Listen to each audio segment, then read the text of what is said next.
Over the last year, Moyu released over 20 Rubik's Cubes, and it's confusing which one is actually the best. So I bought the best versions of each of them to finally crown the best Moyu Cube on the market. But first, let's start where it all began, with the original RS3. Even though this cube is pretty old, it's still very viable today. The regular version is $9, which is the cheapest of all these cubes, but you can also get maglev for $14. It's a standard 55.5 millimeters and 86 grams, which makes it a bit heavier. For how smooth this cube is, I would give it a 6 out of 10. It's not perfectly smooth, but it has this really nice crunchy feel. For its speed, I'll give it an 8 out of 10. And this is a common trend to see with a lot of these cubes. They're generally pretty fast, and you have to slow them down with some lube. I would give the magnets a 6 out of 10. They're not really that strong, which I think sucks because the speed is pretty fast. And then finally, for stability and performance, I would give it a 7.5 out of 10. It's just a bit too fast for weaker magnets, and it is also quite flexible. When doing my solves, I got an average of 9.83 on this cube, which isn't that bad for me. That is at least sub 10, but the performance definitely could have been better. There were definitely some lockups I got just because this cube is a bit less stable. However, currently this is still my one-handed main because of how fast it is, and I really enjoy that. And this is a pretty popular cube for OH, I think even today. So the fact that this is popular even today and its price is pretty low makes this a pretty good cube. But the next edition of this cube was the RS3 Super. This one comes in a few editions. This one is a ball core, but there's also the regular for $10. But the most expensive one, which is this one, is $20, which is still not bad. One thing to mention is this is 56 millimeters and 86 grams, which is I think a bit bigger and a bit on the heavier side. But this cube definitely does not disappoint. This is a really nice feeling cube. On the smoothness scale, I would probably give it a 9 out of 10. It has this really enjoyable feel. It's a bit lower pitch because of, I think, the bigger size, but it feels really nice. It's one of the most enjoyable cubes I've ever felt, really. For speed, I have to give it a 7. I don't think it's as fast as a lot of the other Moyu cubes, which I think is good. Maybe that's because I got a premium version, so there's more lube in it. But it's definitely not on the super fast scale for me, at least. One thing I don't like, unfortunately, is the magnets. I have them 5 out of 10 because they are actually quite weak, even though there's a ball core. Now this cube is naturally stable, which is good, but I think it still could have used a bit stronger magnets. But for overall stability and performance, I would give this an 8.5 out of 10. It has weaker magnets, yeah, but the cube is naturally stable, which I really enjoy, and it feels really nice. And I think the speed balances with everything. So all around, this is just a really nice cube. And for my average, I got a 9.54 average, putting this in first place so far. For the next cube, we have a cube by a sub-brand of Moyu, which is the Weong. This cube's also not that expensive. The cheapest version is $15, but this version, which has UV and a ball core, as well as maglev, this is $36, which is a pretty big jump in price. But talking about the space cube, it's 55 millimeters, which is a bit smaller. And this thing is 83 grams, which is on the medium weight. This feel is actually quite enjoyable. It's quite smooth. My one complaint about it is it feels quite blocky. It's unique and a lot of people do like it, but for me, it's not quite my favorite. So for smoothness, I would give this an 8 out of 10. For this cube, speed is also not too fast. It's on the medium side, which I think is really good because, again, a lot of these Moyu cubes come way too fast. This one's not too bad. And the magnets, I would say, are a 7. They aren't overbearing, but you definitely feel them when you're going slow. Going fast though, you pretty much never feel them. Which is why for stability and performance, I would give it a 9 out of 10, which is the highest so far. This thing is just naturally so stable, and the magnets are a bit on the stronger side. That's partially why it has such a blocky feeling, because it's just really stable and solid. A lot of people like this because they have more aggressive turning styles, but for me, I think it's just a bit too much for me. Which is why my average on this cube was 11.53, which is really bad. But this cube is definitely not bad. The price isn't too high, it's really stable, and I think a lot of top blind solvers use it, even the world record holder.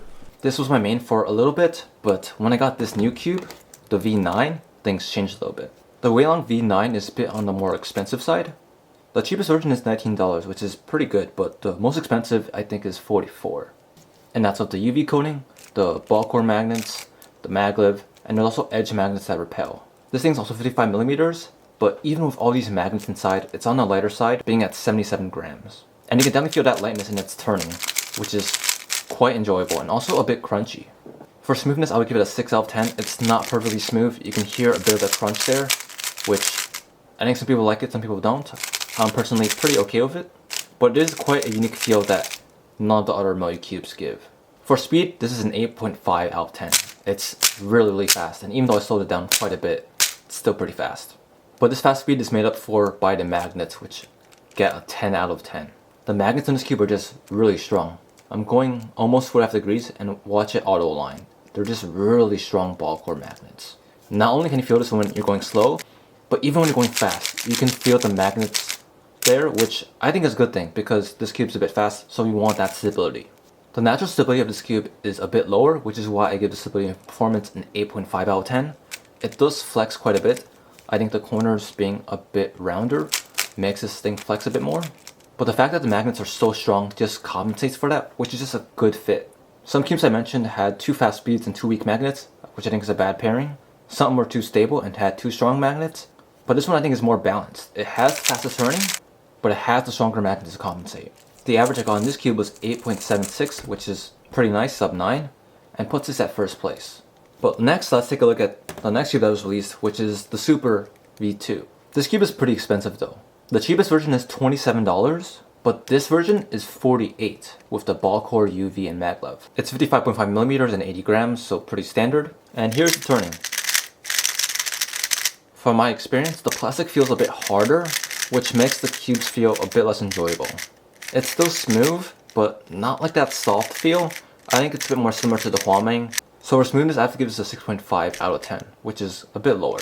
Like the other cubes, this is really fast, and I have to slow it down to actually get it to work, but even so, it's still incredibly fast, earning this cube a speed rating of 8.5 out of 10. As for the magnets, I would give it a 6.5 out of 10. It's a bit stronger than the first Super, which I think is needed because this one is quite a bit faster. However, for overall performance and stability, I would have to give it a 7. The natural stability in this cube is not the greatest. Even at tighter tensions, it's still flexing quite a bit. And the magnets are stronger, but I don't think they're strong enough to compensate for this flexibility. That in combination with this really fast feel just makes this cube not the best. For this cube, I got a 9.97 average, which again is not bad. It is sub 10, but it's pretty close to a 10 average, which is borderline bad for me. But like a few days later, they released the next RS3. This one is called the V5.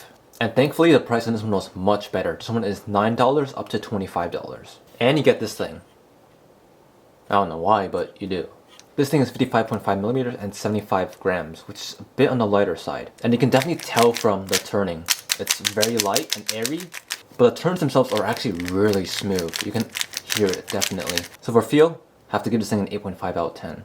The speed, however, is 9 out of 10. It's still way too fast, and the fact that this cube is more airy and light makes this issue even worse.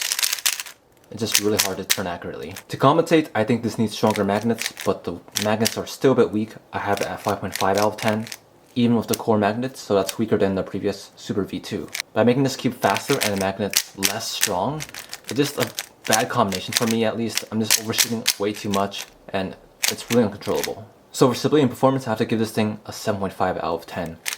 It's alright.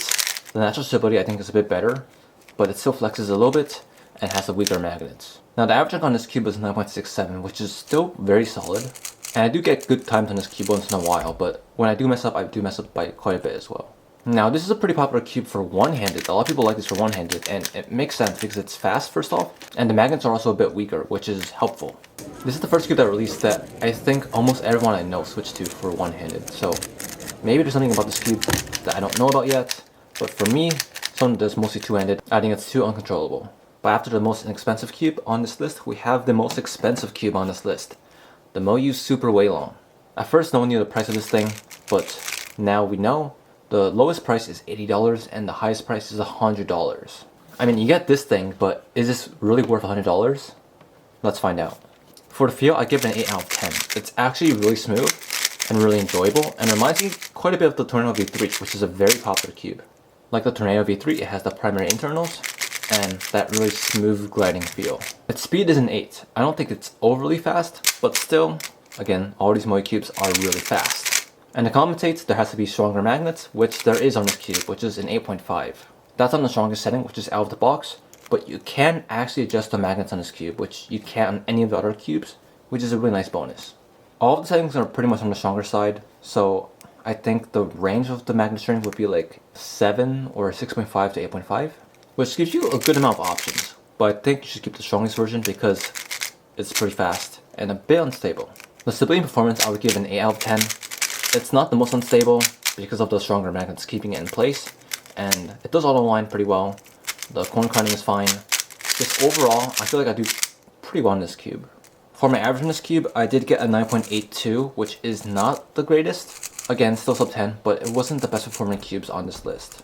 Which kind of surprised me because I really enjoyed this cube, but maybe I just didn't perform on it that well for that average. So here's my ranking of all the cubes based on my averages, but that doesn't tell the whole story. So let's make a tier list of all these cubes based on all these factors like price and performance. Alright, first, RS3, I'm putting this in the B tier. It's a pretty old cube, but it's still very good for its price. The RS Super, I would put that in the A tier. I think it is an upgrade for a similar price, so this is pretty good. Next, the Huaming. I'm a bit biased because I don't like it that much. I think for most people it would be an S tier, but for me it would be an A tier. This is a bit too stable for me, but it's probably pretty good for a lot of people. Next, the MoYu V9, it's an S tier. It's a bit expensive, but it's still a very balanced product. For the Super V2, this has to be either a C or D tier, but I'll put it at C. It's not a horrible cube, but it's so expensive, so it just doesn't really justify the price. RS3 V5, again, I'm probably a bit biased and put it at A, but this is probably an S tier. Because for its price, you're getting quite a good product. And apparently everyone likes it for OH2, which is nice. The Super Weong is a really good cube. I would say it's probably an S tier level cube. But because it's like $100, I have to drop it to at most A tier. It's really good, but it's still not the best cube on this list. And for its price, I think most people won't buy this one. So the winner is this cube, the Weong V9. This one kind of surprised me because I really thought that the Super Weong would be my main because it's so expensive and has all the features. But the main thing came down to stability. At my last competition, I used this cube as my main. And for my first few solves, it went alright, but I could tell that I was overshooting a lot and the cube was underperforming. That's when I switched to the V9. And that's when I started getting a lot better times. Not only is it like half the price, but I think it performs in a more stable manner because of the stronger magnets. So going forward, I think this one is still going to be my main. However, you still can't go that wrong with these other cubes. These are all ranked relatively high. Some of them I don't really like that much, but I know that a lot of other people do. And these are pretty inexpensive, especially if you get the lower price versions, which honestly are good enough. So $50 is way too much. These are still very solid cubes. So yeah, that's my comparison of all these cubes. That's $300 compressed into one video. Thanks for watching, and hopefully you found this informative.